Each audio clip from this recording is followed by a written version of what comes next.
Hi అందరికీ welcome to my channel. నేను మీ మౌనిక.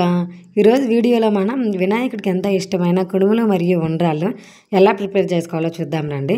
ఇక్కడ కుడుములు ప్రిపేర్ చేయడానికి నేను 1 kg రేషన్ బియ్యం తీసుకున్నాను. బియ్యాన్ని క్లీన్గా ఒక 3 to 4 times వాష్ చేసుకోవాలి. రేషన్ బియ్యంలో డస్ట్ ఎక్కువగా ఉంటుంది కాబట్టి మినిమం 3 times అయినా వాష్ చేసుకోవాలి. మనం వాష్ చేసుకున్న బియ్యాన్ని ఒక 5 hours నానబెట్టుకోవాలి. బియ్యం నానిన తర్వాత బియ్యంలో వాటర్ మొత్తం వంపేసుకొని బియ్యాన్ని 5 minutes పక్కన పెట్టుకోవాలి. ఇక్కడ మేము రోట్లో బియ్యాన్ని దంచుకుంటున్నాము. మీ వీలుని బట్టి మీరు మిక్సీలో అయినా పిండిని ప్రిపేర్ చేసుకోవచ్చు. బియ్యాన్ని మెత్తగా దంచుకున్న తర్వాత పిండిని ఇలాగ జల్లించుకోవాలి. పిండిని జల్లించుకుంటే మనకి రవ్వ సపరేట్ అవుతుంది.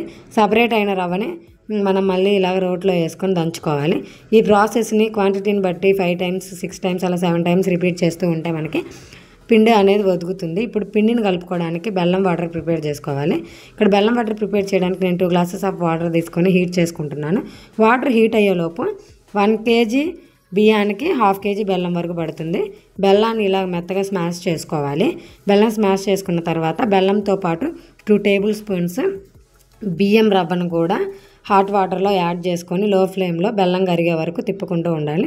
ఇప్పుడు వాటర్ ప్రిపేర్ అయిన తర్వాత మనం ముందే ప్రిపేర్ చేసి పెట్టుకున్న బియ్యం పిండిలో కొంచెం బెల్లం వాటర్ని యాడ్ చేసుకుంటూ పిండిని కలుపుకోవాలి.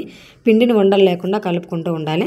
మేము ఇక్కడ ముందే అలసంద గుగ్గుల్ని ఉడికించి పెట్టుకున్న అలసంద గుగ్గుల్ని కూడా యాడ్ చేసుకొని పిండి ముద్దలా కలిపి పక్కన పెట్టుకోవాలి. ఇక్కడ మేము కుడుములు చేసుకోవడానికి రావి ఆకులు తీసుకున్నాం. మీకు ఆకులు లేకపోతే మీరు ఇడ్లీ పాత్రలో అయినా కుడుములు చేసుకోవచ్చు. ఇప్పుడు పిండిని చిన్న ముద్దలుగా తీసుకొని ఇలా ఆకుల మీద స్ప్రెడ్ చేసుకోవాలి. పిండిని మొత్తం ఇలా స్ప్రెడ్ చేసి పెట్టుకోవాలి.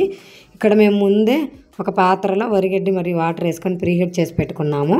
ప్రీహీట్ చేసి పెట్టుకున్న పాత్రలో ఈ స్ప్రెడ్ చేసి పెట్టుకున్న ఆకుల్ని 1 by 1 2 బ్యాచ్లుగా యాడ్ చేసుకోవాలి. ఇలా చేస్తే ప్రాసెస్ లెందీ అయినా కుడుములు మాత్రం చాలా పర్ఫెక్ట్గా కుదురుతాయి.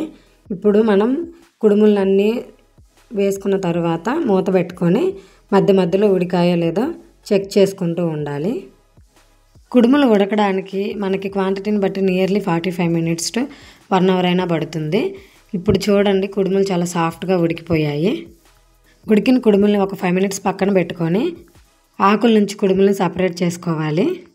అంతేనండి, వినాయకుడికి ఎంత ఇష్టమైన కుడుముల్ని ఆ గణనాథునికి నివేదించుకోవాలి. ఈ కుడుములు మనం ముద్దపప్పు నెయ్యితో సర్వ్ చేసుకుంటే సూపర్ టేస్టీగా ఉంటాయి. చూసారు కదా, మీరు కూడా ఈ రెసిపీని తప్పకుండా ట్రై చేయండి. ఈ వీడియో మీకు నచ్చినట్లయితే ఒక లైక్ ఇవ్వండి. మరిన్ని వీడియోస్ కోసం నా ఛానల్ని సబ్స్క్రైబ్ చేసుకోండి.